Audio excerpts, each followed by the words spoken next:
I'm Hoarder Gamer, and this is The Hoarding Dead, a talk show for The Walking Dead, episode 100, that aired last night, or actually on Sunday. We'll just say Sunday.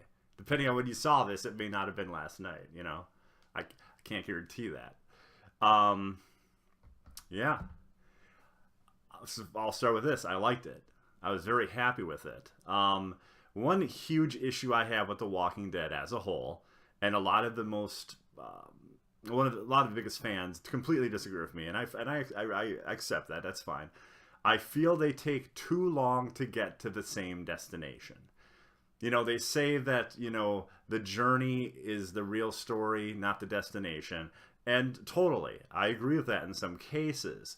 But I don't believe that it takes 3 episodes to get to every single destination.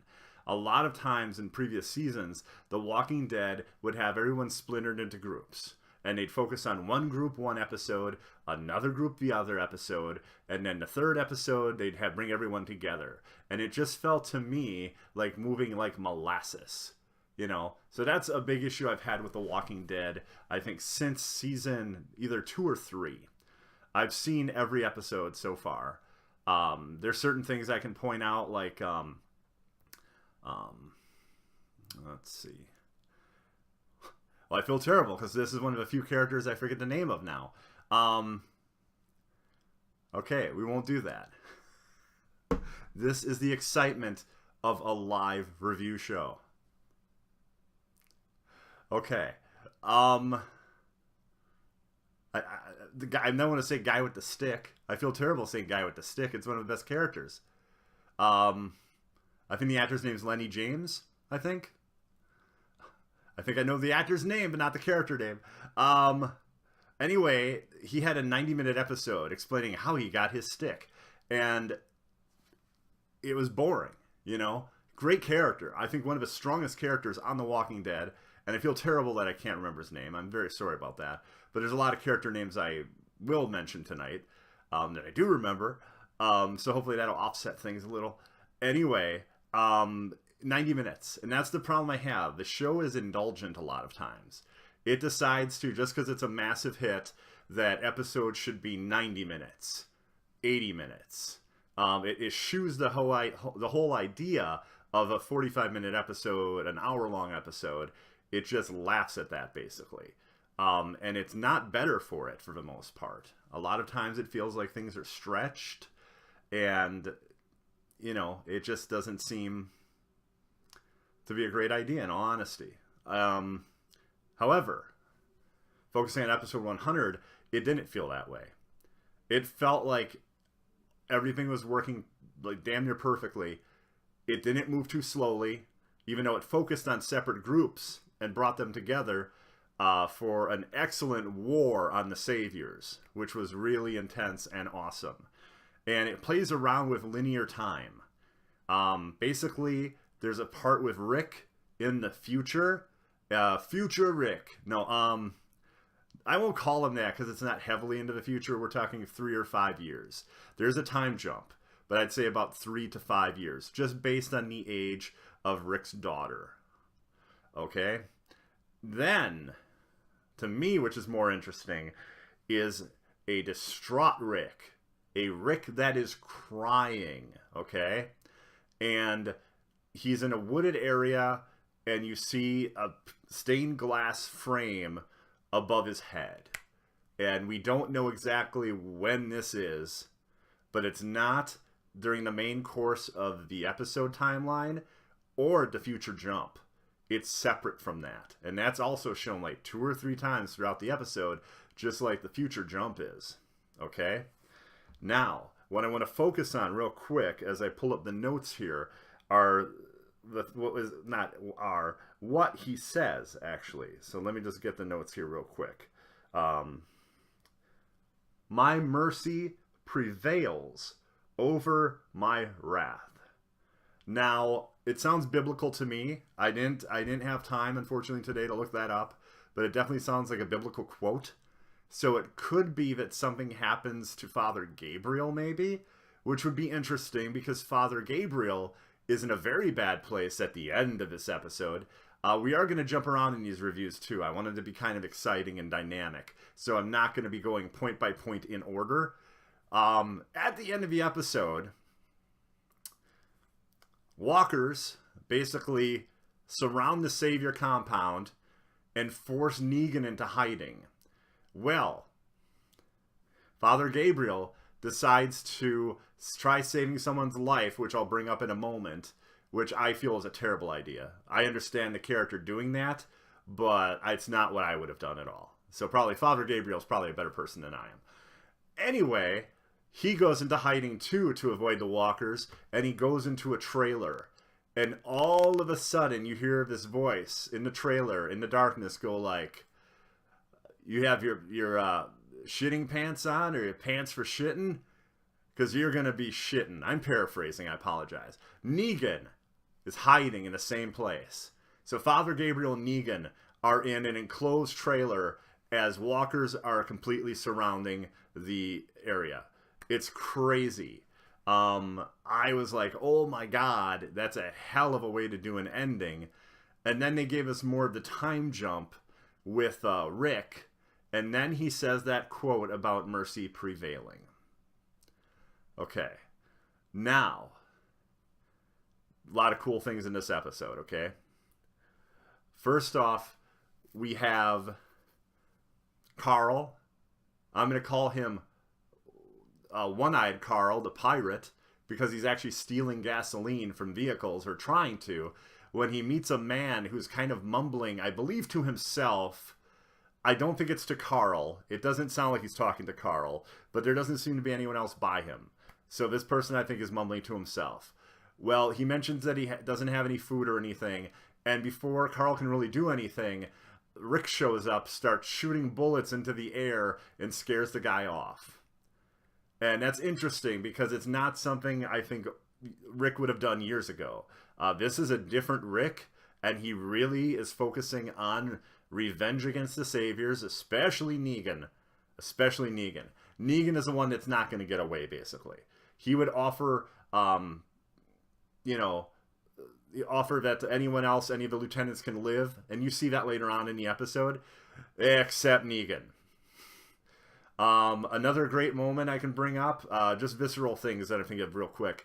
There's a great scene where Rick does a countdown for surrender, and he goes 10, 9, 8, 7, and he pulls up his machine gun and just lets loose, shooting at all the lieutenants and the compound building itself.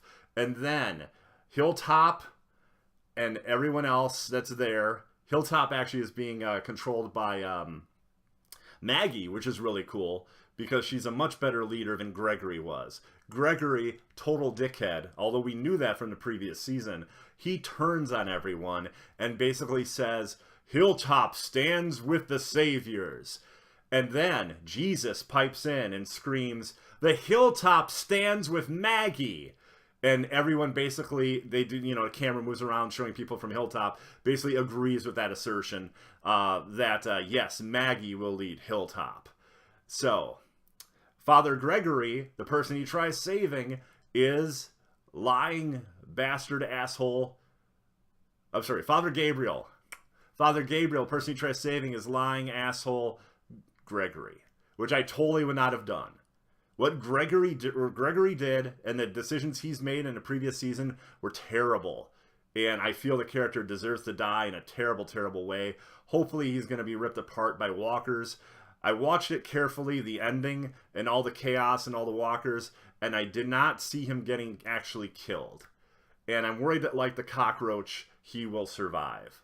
Also, another great visceral moment, Dwight, one of the Saviors, a lieutenant of the Saviors, actually kind of like one point almost like the right-hand man of Negan, is basically looking at a bike or working on a vehicle outside, and all of a sudden, whoosh, there's an arrow there.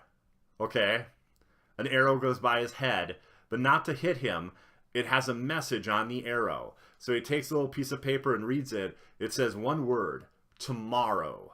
And then we cut to Daryl who has his bow and arrow and who shot the message. Now, what I think is really funny is I want to know how close they were. I want to know how close he was so he didn't get seen by any of the saviors, okay? And so he was easily able to get that. I believe it was through through the metal fence, I believe. I don't think he shot it up like that. I think he had to shoot it like this. That's my skill with a bow and arrow, of course. So I thought that was funny. And so basically Dwight is an inside man to Rick. And Dwight does not go against what Rick wants. He seems, though, to basically be undercover because he scrambles like the rest of Negan's lieutenants. Okay? One second here. A couple other things I want to make note of. Let's see here. Things I really enjoyed. Oh, a good payoff. Carol, and at one point Daryl, and I believe Rosalie. I think it was Rosalie. I might be wrong, I'm sorry. So many people on this show to keep track of. That's a challenge. Like Twin Peaks was challenging, this is even crazier because of all the different factions and everything like that. Anyway, they're on a bridge, and they're basically sitting on the bridge, and there's a truck there on the bridge, like a van actually, and they're just there, and they have their guns, and they're waiting, and basically they've directed or diverted walkers. So the walkers are basically walking underneath the bridge as the ran around the opening credits where the Bear McCreary music starts, and then end up on the bridge itself, and then they leave. They beat a retreat, and moments later the van explodes into fire, and the walkers keep moving forward. And they start creating these explosions and things to keep the walkers following them so they can use them to attack the saviors. So that was pretty crazy. There's also a good scene of Daryl riding around on his motorcycle, setting off explosives to bring the walkers behind him at the saviors. So that was pretty good too. Let's see here. King Ezekiel, one of my favorite characters. Great performance, by the way. Oh, I mean, just so much gravitas in that character. And it's great. Every time he's in a scene, you kind of feel like Rick and the others are, on some level, laughing inside because of how over the top he is. And kind of grandiose, definitely. But they also respect him. And they respect the fact that he is a good, honest man that is, on their side. So I like that too. He's someone you can... I trust him. I can't see him pulling a Gregory at any given moment. Let's see here. At one point, I might as well bring this up. At one point, I was thinking the time jump might have been life flashing before Rick's eyes. Because it starts out with him lying in a bed with a gray beard, and that's where it starts out. And then you see the scene of him crying and mentioning mercy prevailing like that after that. And I'm just worried that he's seeing we're seeing an idealized world that Rick is imagining or dreaming about, and that maybe Carl's dead or something terrible this season, or gets killed this season. One thing that does happen is Rick goes and he has a list. Rick is making a list and he's checking it twice, and he's killing all sorts of saviors that are on the list, okay? Anyway, it's different facilities that the saviors are running, different checkpoints that they have, basically, and he's crossing them off once he kills the saviors there. And he's doing that before they go against the saviors at their headquarters, basically. So he goes there, and great scene. Savior's there, and he's basically walking, the perimeter. You hear a whistle, okay? A whistle, and all of a sudden Rick comes running and stabs the guy. So I call it the old whistle stab that Rick does. And so he stabs a guy, and the guy's like near death, okay? And he says, the saviors and Negan, they're gonna kill your son. They're gonna kill him. And then Rick, who's about to walk away and leave him to his wounds, walks over to a walker that the Savior had probably as security and lets him loose.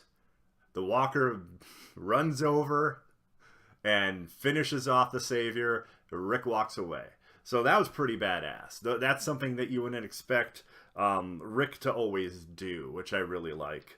Another interesting element is Rick, I think in some capacity, felt like he was going to die because Michonne and Carl are left, and he kisses a young kid on the forehead, and then says goodbye to Carl and Michonne, and you almost get the feeling he doesn't expect to survive this battle.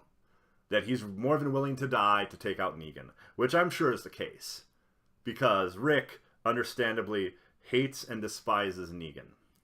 Okay? I think part of that is because Rick can see the Negan inside himself.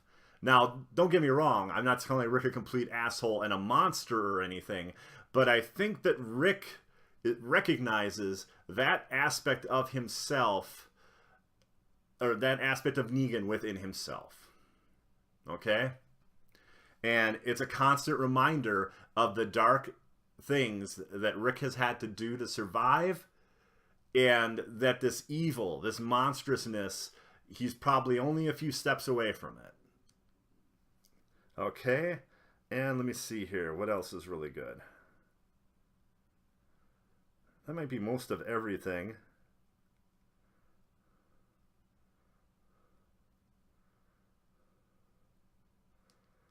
Yeah, I mean, to me, again, I think the most important quote to remember is, "My mercy prevails over my wrath." I think that's very important. I think that is what separates Rick from Negan. I think that's the easiest way to say that. If anyone has any questions, I'll give everyone a moment if they want to ask. But yeah, the show, the episode was really good. I honestly thought it was a damn good episode. And I'm happy, like I said, that it didn't move like molasses, like some episodes do. This was a really strong episode. And it was tight.